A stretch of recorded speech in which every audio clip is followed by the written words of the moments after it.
Welcome to the Jerusalem Lights Podcast with Rabbi Chaim Richman, whose goal is Torah for everyone. I'm your co-host, Jim Long, and now Rabbi Chaim Richman. And shalom to the inimitable James Long. Thank you, sir, and shalom to you, the ever-present, and I can't think of a better word than inimitable. I can barely say it, but thank you, sir, for that, and thank you for sharing your time and your world with us. There you are in the holy city and the holiest spot in the world. And every time I talk to you, it always occurs to me that the Torah shall go forth from Zion. And there you are, sitting there Amen. Just a few miles from the mount, and always bringing us some wonderful revelations. And boy, do we need them this week, Rabbi. We actually need to wish all of our wonderful listeners a beautiful new month, because we just began the month of Kislev. Exactly. Today being the second day of the month of Kislev. And the month of Kislev is very special. And of course, every month is its own potential for spiritual growth. And according to our sages, the whole concept of time in Torah is so amazingly high. And so just absolutely riveting what it really means, the fact that every month provides for us a different kind of opportunity to grow spiritually and develop, and so many possibilities of the ways that Hashem wants to lead us if we want to go. So every month has its own characteristics, and it's so exciting to be alive and to be living for Hashem, and to be understanding the nuances of the creation that He's given us. So anyway, this month of Kislev, of course, as everybody knows, is the month of Chanukah, which occurs in the latter part of the month. Do you know, Jim, that this month is actually referred to as the month of dreaming? Dreaming is what you do at night and in the dark, and we're entering the darkest time of the year. Actually, 9 out of the 10 dreams recorded by the Torah are read in this month, in these Torah portions that we're going to be reading. We read about Yosef and about Pharaoh and his officers, and of course, Vayetze, Vayeshev, Miketz. And so that's one idea. There's some sort of connection about reading these Torah portions. And as you said, these are actually the days of least daylight, the longest nights, the darkest time of year, as it were, is beginning now, the longest nights. And also, on a deeper level, it's not only considered to be the month of dreaming, but more specifically the month of sleep. And of course, I'm referring to the whole idea of Sefer Yetzirah, the idea of how every one of the months is associated with a different sense, and sleep is actually considered like a sense, a dimension of nefesh, according to this ancient work attributed to none other than Abraham, our father. And the idea of sleep is that it's actually a very expansive kind of experience, and the idea of it on a deep level is that it conveys a certain idea of freedom, freeing ourselves from our preconceived notions and perceptions, and being able to be open to a wider possibility of reality. So, of course, when we sleep, it brings us rejuvenation and growth and the possibility of new perspective. So it's kind of like not about being an idle dreamer, but about being the type of dreamer as Joseph was. In fact, Joseph's brothers called him the master of dreams, right? And his whole career was catapulted by his own dream and then by interpreting Pharaoh's dream. So he's the type of dreamer who can change the world. So there's this connection between this new month of Kislev and the quality of sleep and the ability to dream. Again, the Torah portions and the longest nights. And the truth is that later in the month, when we observe the Festival of Chanukah, which of course is all about the victory of the Maccabees over the Greek Syrian invaders, that's also really a manifestation of dreaming, because who would think that a hopelessly outnumbered ragtag family army would be able to defeat the mighty power of Greece at that time? And that, of course, was all about. It was against all hope, really. It was against. The reality was that they didn't stand a chance. And so that is also a tremendous lesson for Chanukah, for Kislev altogether. I have a question about dreams, and it might be a good way to segue into talking about the Parashat, and that is, there's this saying that's always intrigued me. from Chazal, from the sages, who say that dreams are 1/60th prophecy. When the sages say that, what are they really saying about dreams? Can I preface that by mentioning that they also teach us that sleep is 1/60th of death? And Yeah, that's actually a reference to the fact that, the body goes into a certain state of suspension, and there are certain aspects that are dormant or that are on standby, and that sort of thing. Obviously, not every dream can be taken seriously. It's a whole right. science. There are dreams that happen because of the position that you slept in, or what you thought about during the day, or what you ate before you went to sleep, as well. But the idea is, and I think this, really ties into what we're talking about in terms of the deepest mystical quality that our sages are extolling regarding Kislev, and the possibility that sleep and dream opens up, is that if you let go of what you think things have to be, of what you've been conditioned to think, of what you feel bound to in terms of perception, then look, the sages definitely teach that the soul travels at night. There's no question Mhm. about it, that we experience things, that we are reunited with a higher source of where we are knotted into the whole of Hashem and creation. And if a person is worthy, and if a person is granted permission, it's possible to perceive things on some level. Yeah, So this is really the whole issue, because as the Talmud teaches us, you can't really take every dream seriously at all.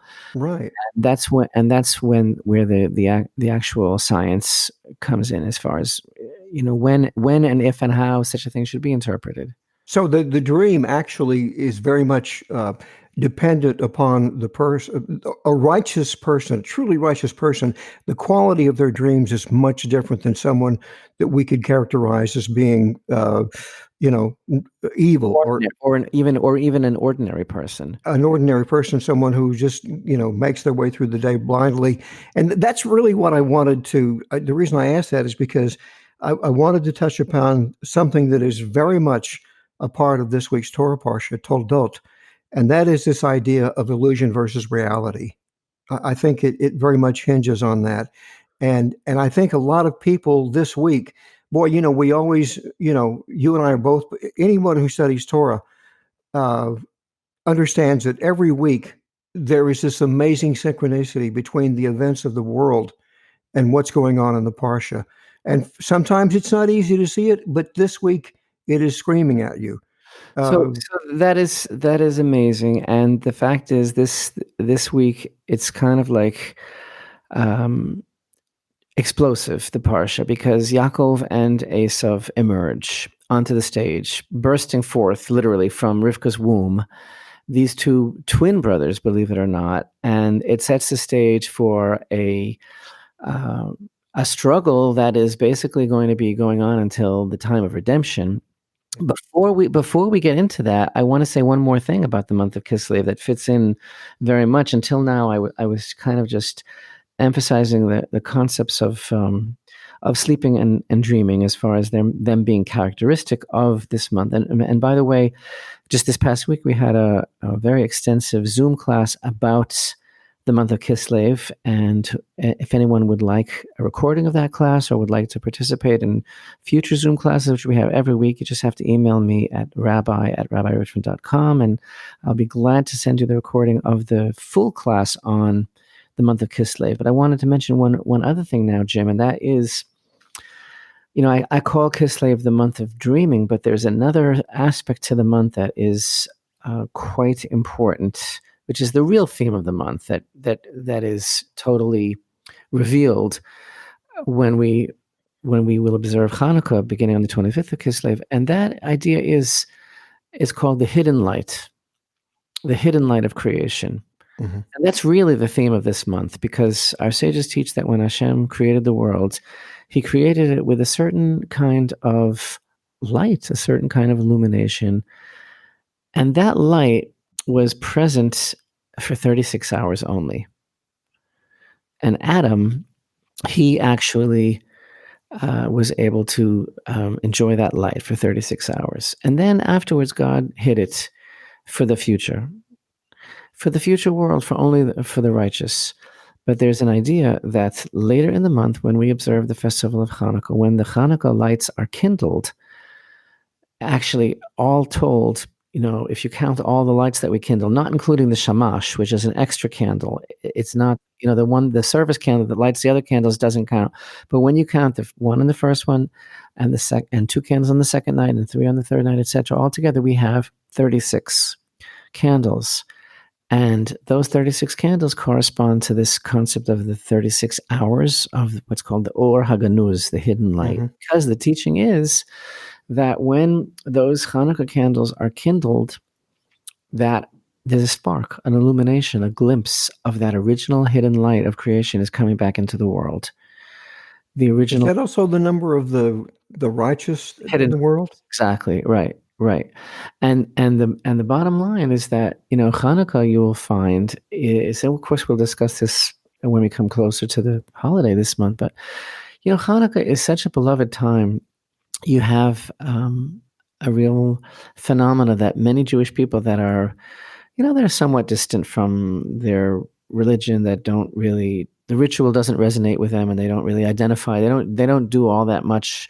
They consider themselves to be Jews, and I'm not saying that they're not good Jews. They love being Jewish, but they don't really follow things to the letter of the law. But when it comes to Hanukkah, a lot of people are very invested in lighting the Hanukkah candles, and it's just something very beloved. They just love it so much.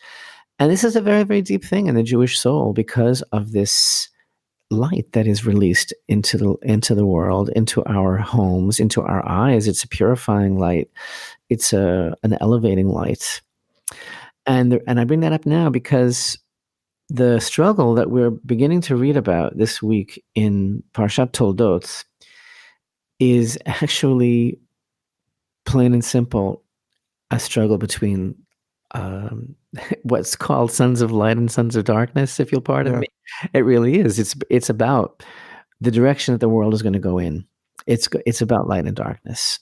Yeah. So all of a sudden, we meet the strange pregnancy of Rivka that had her so agitated, and we have the emergence of these two children, Yaakov and Esav, and we see them growing, and then there's a lot between the lines, a lot that's not reported, and then suddenly we find the whole scenario, the strange scenario of the sale of the birthright, leading a little while later to the whole ruse, the whole charade, if you will, the whole masquerade, if you will, of Yaakov acquiring the blessings from Yitzchak at Rivka's urging. And all of this, we really need to make sense of it, and because it's so timeless, and it's so powerful, and it actually has such an important message for all of humanity, generation through generation. And I'm excited to do the show today because you wrote a book. It's called Blood Brother, mm-hmm. and you speak about this a great deal in that book. And I know that you have some very unique and original ideas about the whole concept of Esav, that are really a result of your own, if I may say so, your own personal, lifelong spiritual quest that's led you to Torah. Yeah, the word struggle is a word that comes up very often when you talk about this parashat, because it's really all about what drives the engine of humanity in today, and it has been driving it for years. Excuse me. And one of the reasons this very parashat is the reason that I even wrote the book Blood Brother, because there are many, for all of us, there are many sections of the Torah that have a particular interest for us. I'm interested in the Exodus because of the historical aspect, because I love history, and I've always loved looking into the history of the Exodus. But this parashat has always been fascinating to me because of the detail it goes into and what God chooses to reveal to us. And really, when you get down to this drama that unfolds with the birth of these twins, and that's something that a lot of people don't realize. They forget that the word twins is used to describe them. In fact, isn't it the same word to describe a reflection or a mirror? that they were like the mirror image. But in a way, Esav comes out as the darkened mirror. Let's look at the verses in Genesis 25 first, when the children are born. First of all, she's going through this very difficult pregnancy. It wasn't a simple thing. What she felt going on inside of her, and in fact, she received a prophecy that there are two nations in your womb. And then when they were born, the first one, who was Esav, emerged red. Very, very unusual description, entirely like a hairy mantle. So they named him Esav. What does that mean? Why did they name him Esav? Because Esav actually means it's actually it's coming from the root of the word to be made, to be completed, to be finished, right? Complete. And it's like he was already complete, and so the sages teach that he was like a little man. He had a full set of adult teeth. He had a beard. He was completely developed. And he was very aware. His whole life he was very well aware of this characteristic of. I mean, it's part of what made him is that he understood, and he accepted the idea, and he took it really too far. That he was a self-made man, a man's man. A man's he was man. Like there was no childhood here. Practically, he came out like that, and then his brother comes out holding on to the heel of Esav. Now, what does that even mean? So he called his name Jacob, which of course is a derivative of heel, and the idea being, of course, again we have to understand the depth of meaning that our sages convey to us, that Yaakov was actually supposed to come out first, and Esav forced his way out first, and so Yaakov was holding on. So they grow up. We don't hear much about them until they're both coming of age. And until then, actually, they were pretty similar. But then, as they come of age, Esav is a hunter, a man of the field, and Jacob is a wholesome man, abiding in tents. And the description is very, very unusual. It's very apt, though, because one of them, Esav, was a whole man. He physically was a whole man in the complete. In fact, it's fascinating that in the Torah, there are very few physical descriptions of people. Very few. This is the only instance I can think of. I mean, we're told that people like Sarah are beautiful, but there is no detailed description of her, only that she has that quality. Yet, this one place in the Torah where there is a physical description of Esav, that tells us something right there. That tells us that we're dealing with someone who is the embodiment of physicality and the material. And the embodiment of redness. Right. Of what red represents in terms of, frankly, bloodlust, unbridled heat, passion. That is taking something to a level of extreme. This is one of the reasons. Go ahead. Go ahead, Jim. No, I was going to say this is one of the reasons. There are so many connections that you can make between. The sages connect Esav to the Roman Empire. And I go into that at length in my book. I actually show the actual political and geopolitical connection. But it's like a worldview. The reason he is so easy to connect to the Roman Empire, and by extension, the Western world, is because that is the template for the Roman Empire, who were all about shedding blood, about conquering. That was what drove the Roman Empire, was warfare. And even we even talk about the god of war was embodied in the planet Mars, which is what color? Right, red. It's the red planet. We're a little bit running ahead of ourselves here, but there is so much here. There's so much detail. And again, if you'll excuse me for saying it again, we had a number. We're still in the middle. In fact, we had a number of Zoom classes where we went into tremendous detail about every one of these verses. A beautiful Bible study, and all of those classes are available to anyone who writes to me. The thing is, the reason that we're describing him as the manifestation of bloodlust is because our sages explain that he was a very, very savage murderer, was Esav. And there's some background here about the scene that this opens up onto, where Jacob is simmering a stew, and what happened that day, and what's it all about, and why Esav came in from the field, and why he was exhausted, what he had done that day. But the interesting thing, first of all, that we need to point out is that even though the verse called him red, and the verse said that the first one emerged red, that's not why he's called red. The Torah goes out of its way to tell us the reason that his name is that he's known as Edom, which means red, is because of the way he described the food. Mm-hmm. When he said to Yaakov, he said this unbelievable expression that we don't find anywhere else, when he was, asking for this food, which was going to be the price of the birthright. Actually, also that is not entirely accurate, because there really was a financial arrangement between Yaakov and Esav, and then this meal was kind of like a celebratory meal that they were having. Mm-hmm. But what did he say? He said, "Pour into me now some of that very red stuff, for I am exhausted." And the expression actually means, like, I'll open up my mouth wide and you just pour it in.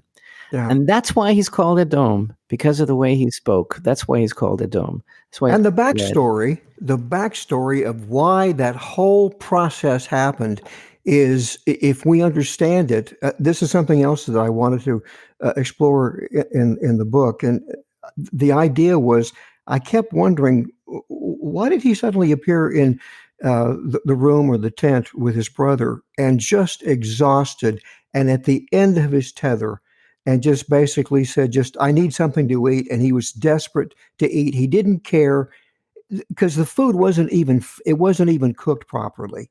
It had just turned. By the way, there's a type of lentil, I think it's the brown lentil. When you cook it and it turns red, it's still raw. He literally poured down this lentil soup, and it was raw when he ate it. And why was Yaakov cooking lentils that day, Jim? Because someone had died. And that hall has something, because the sages tell us that often when there was death in these families, that because lentils were a kind of a food for mourning. It's still to this very day. There is a custom. The Jewish custom is that when a close relative passes away, the first level mourners, they have to be given a meal by their relatives or neighbors that they don't prepare themselves, and the custom is to have something round. Yeah. Lentils, also hard-boiled eggs, are eaten. And what our sages mentioned specifically about these lentils is that they are round, which, first of all, reminds a person that that everything passes. That everything is there's a cycle. Right. Hashem's world, and Hashem gives and Hashem takes, and life is a cycle. And also, they say that the lentil has no mouth, because the mourner feels totally, kind of speechless. Speechless, exactly. He's traumatized. He can't express himself. He has so many different emotions, and he's not able to speak. Yeah. So this is so. What happened was, according to our sages, is that Avraham, Yaakov's grandfather, passed away that very day. Yeah. Yaakov was preparing a meal, a mourner's meal, for his father Yitzchak. That's right. And this is the scene upon which Esav walked in and demanded some of the food. Why was he so exhausted? Oh, well, that's the amazing backstory, because whatever we can say about Esav and all of his terrible traits, there were two people in his time that he had tremendous respect for. He respected his grandfather because his grandfather, Abraham, was this beacon of light and humility and kindness, and also strength, which Esav was a great respecter of strong people. And he knew the stories about his grandfather, how Abraham had taken up the sword and mounted up to save his cousin Lot. And yet there was somebody else that he also respected in a kind of begrudging way. And the sages tell us that Esav and Nimrod were eyeing each other in that day, because Nimrod was still alive. And people that marvel at that, you shouldn't, because Abraham was still alive, and Abraham, and as a young man, was a contemporary of Nimrod's. And so the oral tradition tells us that Nimrod uh, was like the fastest gun in town. He was this man who was famous for uniting the world, and this is after the tower, of course, and that Famous for uniting the world under his thumb. under his He was the thumb, master manipulator. He's the first person who made himself king. He was a self-proclaimed ruler and exactly, authority. and this Esav, who who admired strength a little too much. It was out of perspective for him. He admired physical strength, and he thought, if I can take that guy. And so, but of course, he doesn't do it in a stand-up battle. He sneaks up on Nimrod while Nimrod is out hunting one day, and leaps from the bushes, literally, when Nimrod is detached from the rest of his hunting party, because they're both out hunting that day, which is kind of ironic. And the oral tradition tells us that Nimrod is attacked by Esav. He slays him, cuts off his head, and he now he's on a rampage. And we're told again from the oral tradition that he literally does everything that in the Torah there's this idea of the unrighteous son who is put to death. And he does everything. He fills in, he kicks all the boxes. He rapes a woman, he's murdered, he's literally A betrothed woman. he rapes a woman, he goes on a killing spree, he kills Nimrod, he steals, and he's convinced that that the people, the captains and those in the hunting party are gonna find him and track him down and kill him. So when he walks into that tent where this food is being cooked, and he's also just learned that his beloved grandfather has passed away, he's thinking like, life really isn't worth much. And by the way, that blessing, what is that anyway?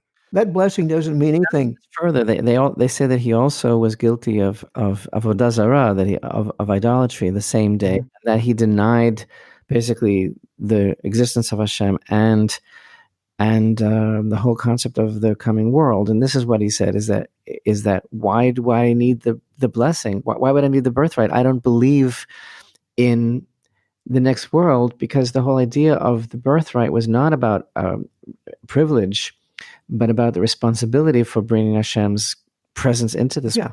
And he thought, what do I get in return for that? As a Kohen, as it were. Yeah, and this is a key to understanding this whole amazing drama going on in this parashat, because we're seeing an echo of Cain and Abel all over again. These two brothers possessed many of the same characteristics of Cain and Abel, because Cain, whose name meant acquisition, Cain was very much about acquiring things and about holding on to material goods, and he was a very physically inclined person, whereas Abel, whose name meant what Rabbi meant, like vapor, a breath. Yeah, the two men. This was their midot, their characteristic. These two brothers, and when I say these four brothers, Cain and Abel, or rather Cain and Esav, were mirror images of each other. This is another reason I think that we use the word twins. It's a nod to each of them being twins of their progenitors, in that Esav was just like Cain. He was about physicality and about holding on to material goods for me, whereas Abel and Yaakov believed in the invisible, in the supernal realm, in an invisible God. And those were concepts that the other brothers could not grasp, literally grasp.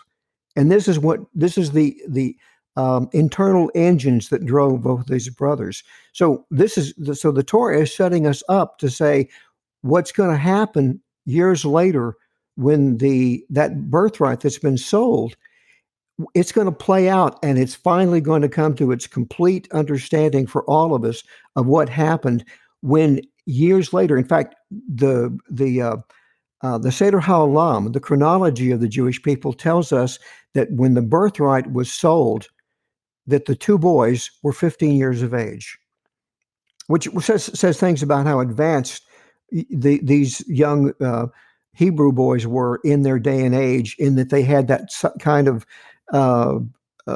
they were able to roam freely and to study or to hunt, whichever they preferred, and they were considered very grown up. They were 2 years past what we call bar mitzvah today, and that 30 years later, another death will trigger the sale, the culmination of the blessing of that birthright that it carries with us. And who has passed away 30 years later? It is Ishmael. Ishmael has passed away, and Yaakov, or rather Isaac says, "Oh man, I feel like I'm on death's door. I could literally die tomorrow." And we know he doesn't die because if we look at the chronology, Isaac actually lives about 15, 20 years after the blessing is given. So he didn't die. So you have to ask the question, why did Isaac think why did he think about his death? Well, what happens to any of us when a brother or a sister or a mom or dad dies? What do we instantly think of? We think of our own mortality, don't we? What happens? Esav goes out and he's going to cook up a barbecue. There's so much more to it than this. The idea is that, Yitzchak wants to give this blessing to the one who is going to be continuing the legacy of Abraham. Yeah, because he thinks he's going to die. Which in itself is the legacy of Adam. Right. And you have to understand that this night that we're reading about later, that where Rivka urges Yaakov to go ahead and imitate Esav and get and procure the blessing. This is Passover night. Mm-hmm. Now, Passover hasn't happened yet, but there are patterns in time. And Yitzchak knows that this is a night of tremendous portent, of tremendous potential spiritually. This is the night that the children of Israel are going to be freed. They're not in the world yet, but yet he knows that this night has a power, and there's something imprinted on it. And so in a way, in a strange kind of way of foreshadowing, what we're reading about when we're reading about the scenario of Yitzchak saying, "Bring me these delicacies that I might bless you," this is like the Seder. Mm-hmm. And in fact, there are commentaries that talk about how the kids that he was instructed to make are like the Passover offering and the festive offering, and the wine is like the 4 cups. This is like a prototype for a tremendous taste of redemption, as it were, this night, because the question is going to be again about the way of serving Hashem in the world. And so there's so many themes here that need to be understood. There's so many levels here because, the Torah told us earlier that Yitzchak loved Esav, but that Rivka loved Yaakov. The Torah doesn't tell us why Rivka loves Yaakov, but the Torah tells us that Yitzchak loved Esav because of the hunting in his mouth. Yeah. Which when one should not think simply means that Esav brought Yitzchak the food that he loved. But as our sages teach us, Esav was a manipulator, and he politician, and he actually was counterfeit. Mm-hmm. Because he pretended that he was very interested in religion. He pretended to be a really good boy like Yaakov, and he was asking his father all sorts of made-up questions about how to fulfill commandments, like how does one take maaser from salt? How does one take the required tenth of salt, which of course there is no such thing, and from straw? And he was pretending to be so concerned about Hashem's will and how to keep the mitzvot, but it was all a sham. Mm-hmm. And so this is kind of like his whole essence is being described as a fraud. Right. And if you don't think that the Torah is so prescient and so relevant this week, read this Torah parsha, because what you just described, it's what's going on in this country right now, that we are at the brink of falling prey to people who don't care anything about leadership. What they care about is politics. They don't care about leadership, Rabbi. They care about ruling over you. And this is what Esav really embodied. He wanted to be like Nimrod.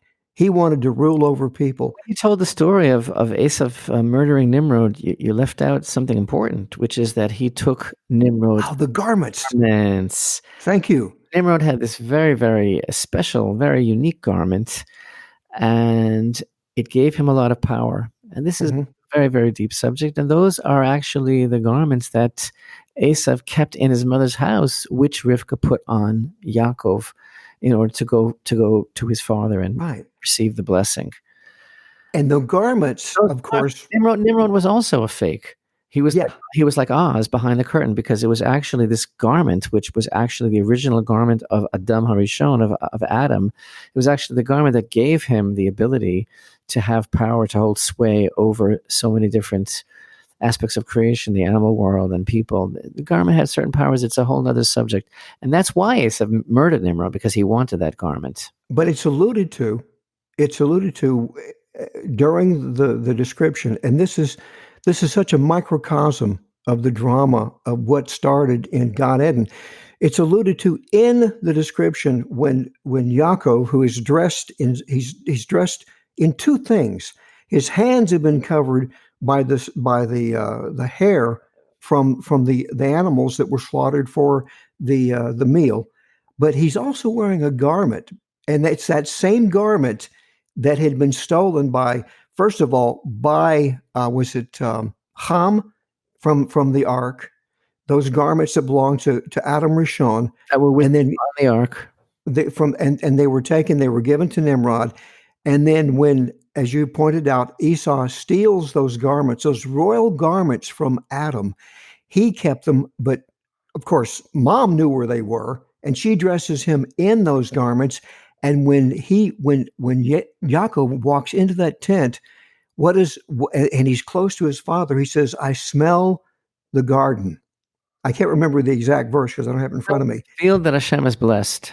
Yeah, it's a reference to Gan Eden, to the original home of Adam and Eve, and that is a key. That is a wonderful key that is telling the reader that I am now taking you back to that time on the earth when it all went wrong. And people will say, what has this got to do with the Exodus? So, Because go ahead. go ahead.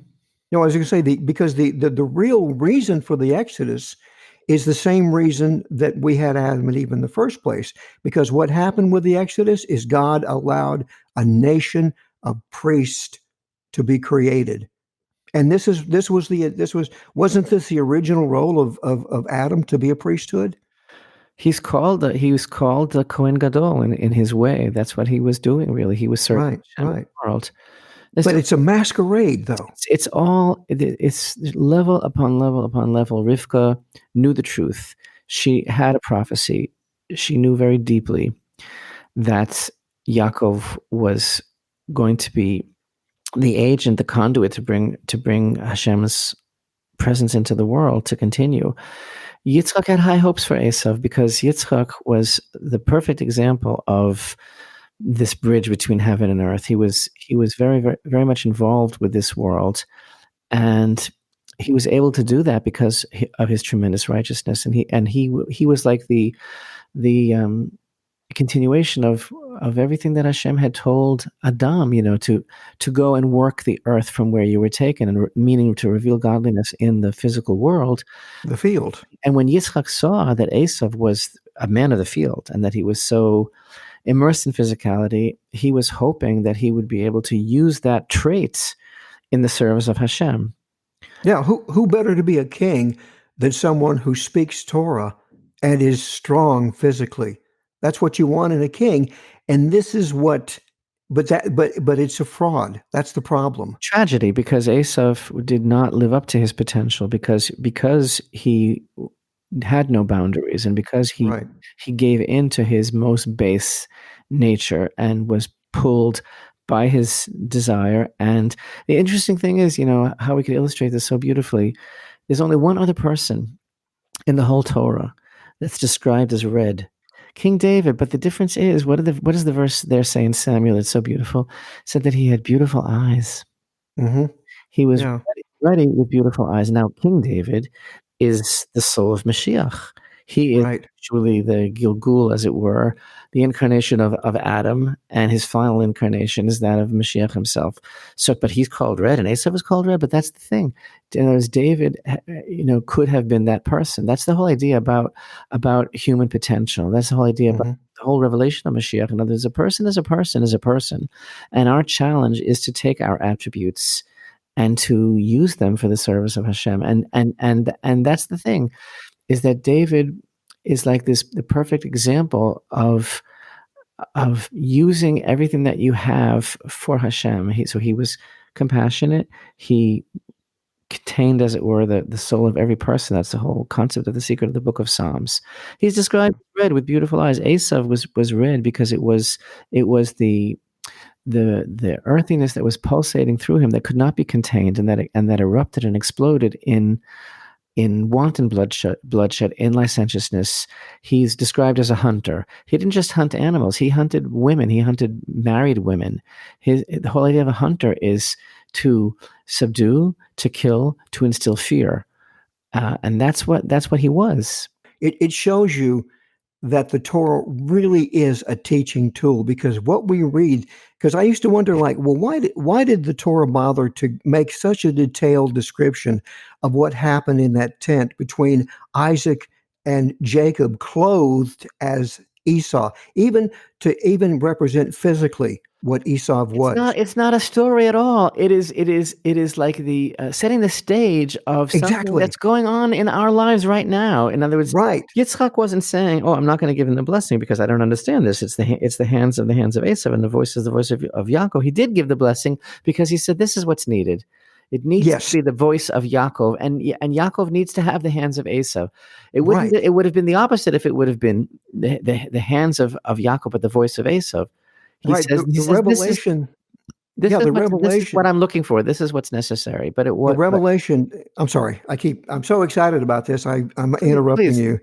But the revelation that we get from this charade, this drama that is being played out, is that Isaac gives that blessing. He puts his hand on his son Yaakov, who is clothed physically like Esav, and he says, and this is the real key. It's the hands of Esav, but it's the voice of Yaakov.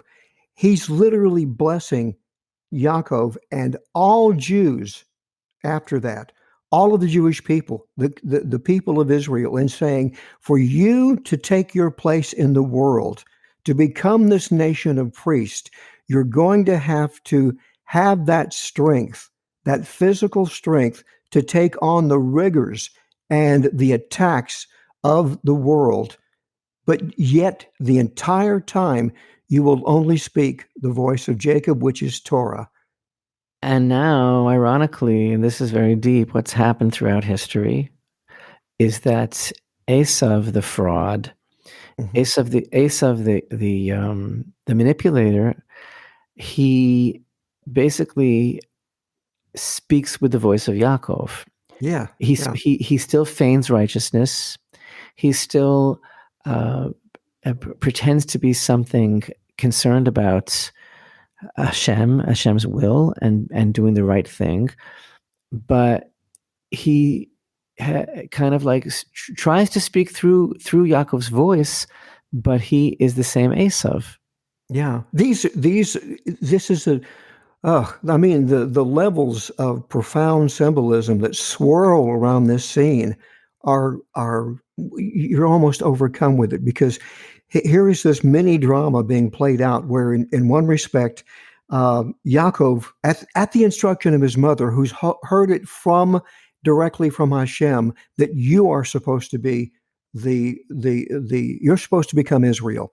Israel is the title of the nation. Yes, and Yitzchak wanted to give Esav a chance for his potential. And so what happens is that, and here's where all the anti-Semites step in, and they look at the story and they say, oh, it looks like, poor Esav, like Yaakov is the manipulator, Yaakov is the deceiver. He goes and he pretends that he's Esav, and he says, and poor Esav is crying, and don't you have any other blessings, and why did you do this again?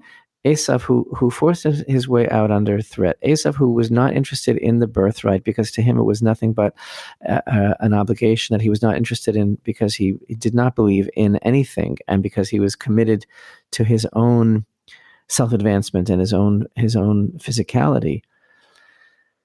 And so it's so ironic because Yaakov actually is the very symbol of truth, and it was Rivka who told him this is the way that it has to be. This is the way that it has to be, and Yitzchak was a participant in the pageantry of this whole thing opening up, and then Esav comes in, and our sages say that when Esav cried and Yitzchak trembled, Yitzchak had a vision of Gehenom, the open maw, as it were, of hell, as it were, metaphorically, under the feet of Esav. And I think that's what that's really communicating, is that Yitzchak understood that Esav is a tragedy because he had this potential, but wherever he goes, Gehenom is with him because he does not subdue his urges, because he does not do the tikkun of Adam, because he does not. He won't take upon himself the responsibility of Adam's legacy, which is to uplift the world through physicality, to reveal Hashem's presence in the physicality, not to submerge ourselves in the physicality.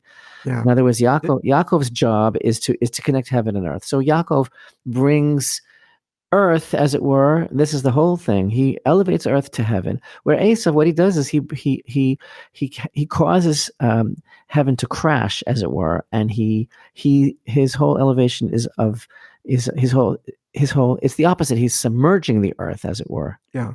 And this wrestling that began in the womb is the centuries-long wrestling between two worldviews that have constantly clashed, and that is the worldview of Esav and the worldview of Yaakov, which again represents the original worldview of their antecedents, Cain and Abel. And the idea being, and we, I know we live in the greatest country in the world, and and God has allowed all this to happen because there is a plan in place, and we've been part of that. But I think the reason that Torah is flourishing the way it is today among people in this country and other countries in the world by virtue of the technology that Hashem has allowed to come into the world, is that so that we can finally ultimately begin to choose between what is real and what is an illusion. And that's what Esav and Yaakov represented. What was real, Yaakov is what is real, what is true. Esav is all about illusion. And I tell you, that was the damage caused in Gan Eden, was the fact that Adam and Eve Absolutely.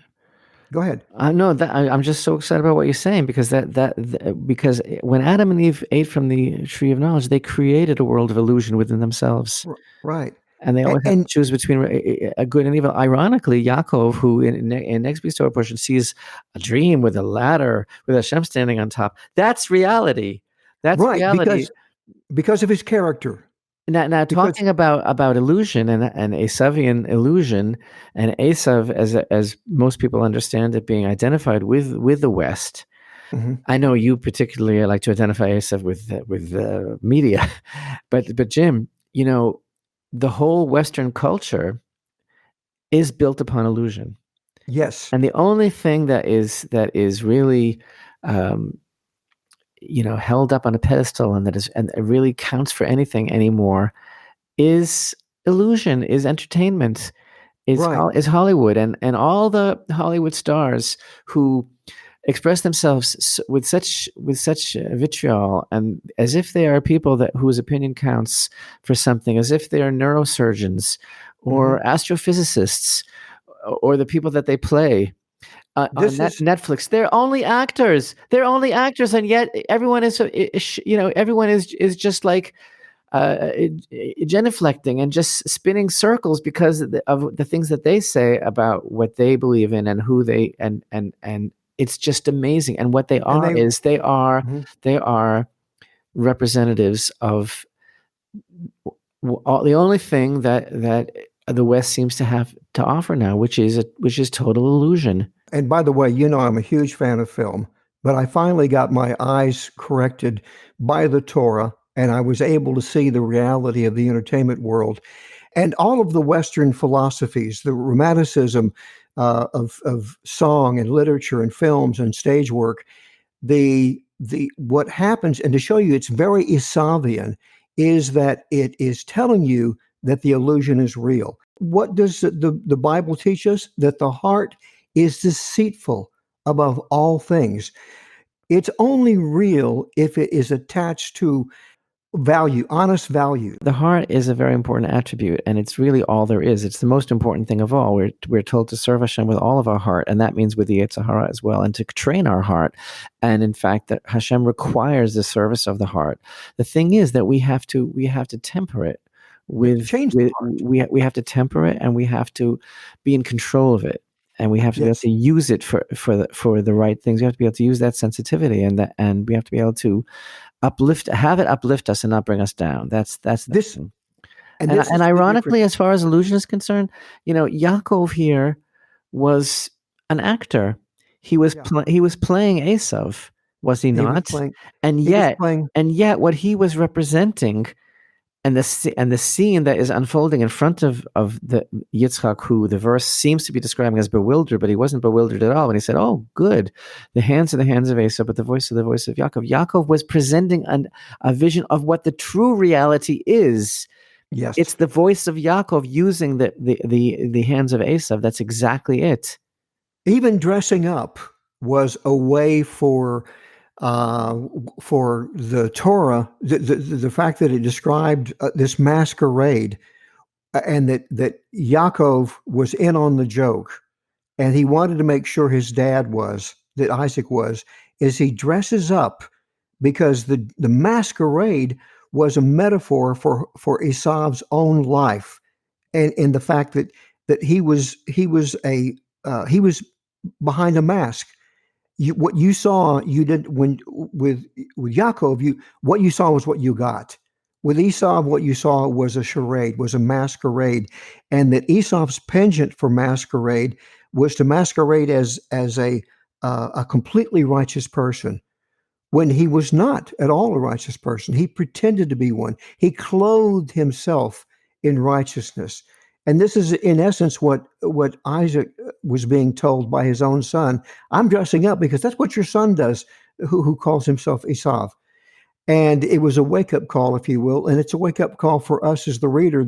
And I don't want people to think that I'm against matters of the heart. God forbid. Movies can make me cry in a second. But the point is that when do we feel most cheated by a movie? Is when it manipulates us and it makes us cry for the wrong reason. We hate that. And that's why we love moments of truth in films that make us shed a tear, because we're recognizing an existential truth that has touched us in the heart. So the reason, what I'm saying is that this whole drama is about having a heart that comes that has been formed by the truth. Esav had a heart that was a heart of deception. Yaakov had a heart that was formed to embrace the truth. One man embraced illusion, the other embraced the truth, and the truth was the ultimate, which is the teachings of the Torah. Even though the Torah hadn't been given yet. This is a life's work, is to separate between illusion and truth. We're constantly the greatest pitfall that we have is that we fall prey to illusion, and that's one of the themes of Kislev as well, in terms of the sifting of our dreams through the quality of sleep, and the whole fixing of the month of Kislev is sleep, which is an important time of healing and visioning, and that's why our sages teach us that when we sleep, our souls ascend to higher worlds. And so it's a time to dream and pay attention to our dreams and make our dreams into reality. That's really what it's all about. Not living in a false, illusory world, which is what Esav really represents. And I think this is a wake-up call. This is a teachable moment. What's going on right now, historically, especially in this country? It's going on all over the world. But I think that we are being deceived on so many levels by our leadership. We're being deceived about our health. We're being deceived about elections. That's as political as I'm going to get during this podcast. And Stuffing and fraud at its best. yeah, Esav this is fraud. what this is the message that Yaakov is conveying to his father and to the reader of the Torah in this parashat, and that is that Esav was fake news, and that his worldview is fake news, and that the reality is the truth of the Torah and the building of our souls, and that all these things that come our way from Hashem, and he's going to learn this even more so in the following the parshiot that follow. He's going to continue to discover and reveal the truth to us, the reader of the Torah. And there's going to be even more things thrown at us. I believe we're in very challenging times. And another aspect of the month of Kislev, and with this I could conclude, is that it's a time for us to deepen our faith. Amen. For us to understand that what's happening in our world, in our lives, is only for our own benefit and growth, even if it's very challenging. And we're not on our own here. Hashem's hand is on us, and it's in our lives, and it's in the world. And this is one of the important lessons of this month, which is now just beginning. This month of the illumination of the hidden lights, and of our ability to connect with our dreams and let go of what we think reality is, and to see the real reality, which is Hashem standing at the top of the ladder, as we'll read about next week. I think what you've told us is we need to open our eyes. What you're saying to us, Rabbi, is that pray that God helps you discern between illumination and illusion. Thank you, Jim. It was a pleasure speaking with you today. Shalom.